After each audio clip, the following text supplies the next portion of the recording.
우리는 물건을 살 때 가격을 따진다. 10,000원짜리 커피를 보면 비싸다고 생각하고 할인된 제품을 보면 싸다고 느낀다.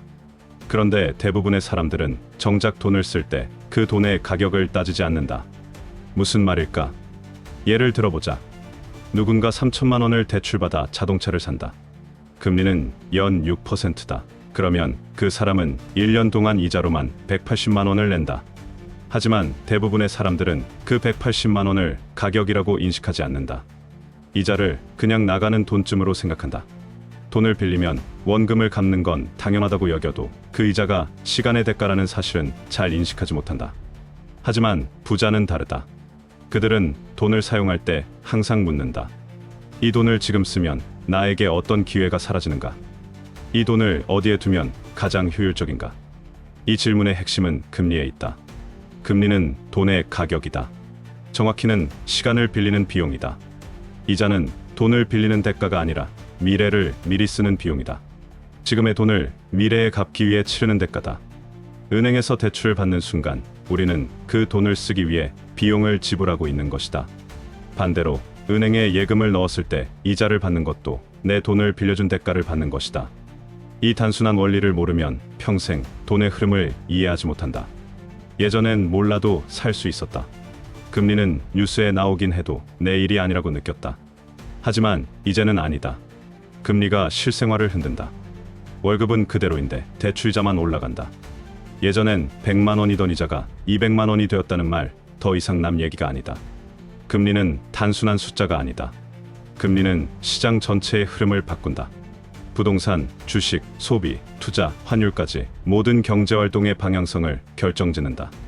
그렇다면 금리가 오를 때는 어떤 일이 벌어질까? 첫째, 대출이 부담스러워진다. 이자는 올라가고 월 상환액도 많아진다. 그러면 사람들은 소비를 줄이고 기업은 투자를 줄인다. 시장에 돈이 덜 풀린다. 둘째, 안전자산에 돈이 몰린다. 예금이자도 올라가기 때문에 굳이 위험한 투자를 하지 않아도 된다. 돈은 수익률 대비 안전을 따진다. 그래서 자산시장, 특히 주식이나 부동산은 위축된다. 셋째, 돈의 속도가 느려진다. 사람들은 지출을 줄이고 기업들은 현금을 쥐고 있는다. 그래서 실물 경기마저 위축되기 시작한다. 이 반대가 바로 금리 인하일 때다. 대출이 싸지고 사람들은 지갑을 연다. 기업은 공장을 짓고 부동산 시장은 활기를 띈다. 돈의 흐름은 금리 하나로 완전히 바뀐다. 그래서 부자는 금리를 민감하게 본다. 그들은 단순히 요즘 이자 좀 오르네라고 말하지 않는다. 금리를 보며 자산 포트폴리오를 조정하고 대출 전략을 바꾸고 심지어 사업 확장 시기를 다시 조율한다. 예를 들어 부동산 투자를 할 때 금리가 1% 오르면 수익률이 2~3% 이상 깎일 수 있다. 왜냐하면 투자자는 대출을 끼고 자산을 매입하는 경우가 많은데 금리가 오르면 이자 비용이 늘어나면서 매달 손에 남는 돈, 즉 순수익이 줄어들기 때문이다. 월세가 고정되어 있는데 이자가 오르면 현금 흐름이 줄어든다. 그래서 금리 인상 시기에는 현금 보유 비중을 늘리고 자산을 압축하는 것이 기본 전략이다. 반대로 금리가 낮을 때는 적극적으로 레버리지를 쓴다. 대출을 활용해 자산을 늘리고 복리 효과를 극대화한다. 그렇다. 금리는 복리와 연결된다. 복리의 힘은 시간과 금리, 이 두 요소가 만들어낸다. 이 두 요소는 가난한 사람에겐 적이지만 부자에겐 최고의 친구다. 복리 10%와 5%의 차이는 단순한 배가 아니다. 30년 후에는 4배가 넘는 차이를 만든다. 복리를 모르면 시간을 그냥 소비한다.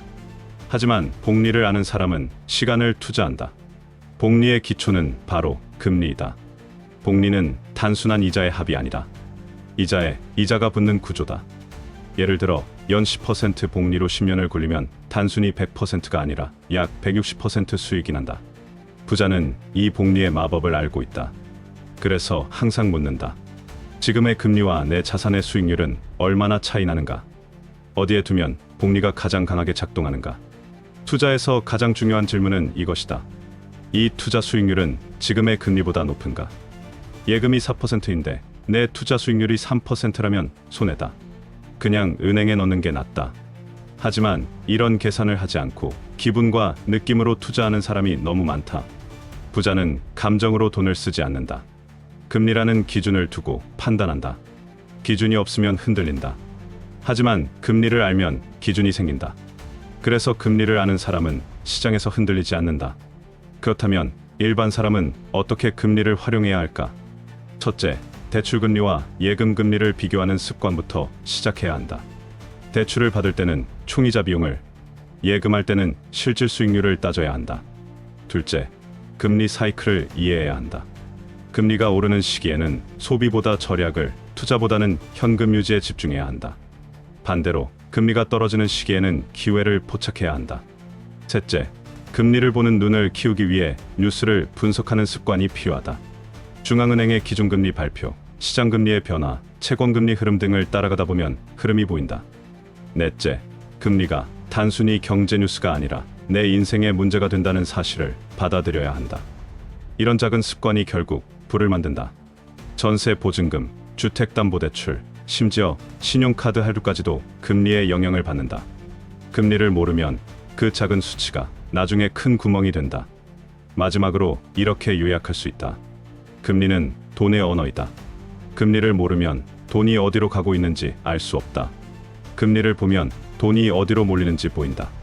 부자는 먼저 금리를 보고 지금이 움직일 타이밍인지부터 계산한다. 가난한 사람은 상황이 벌어진 뒤에야 급하게 대응한다. 부자는 변화를 준비하고 가난한 사람은 나중에야 후회를 남긴다. 부자가 되고 싶거든 이제부터 금리를 유심히 살펴봐 보자.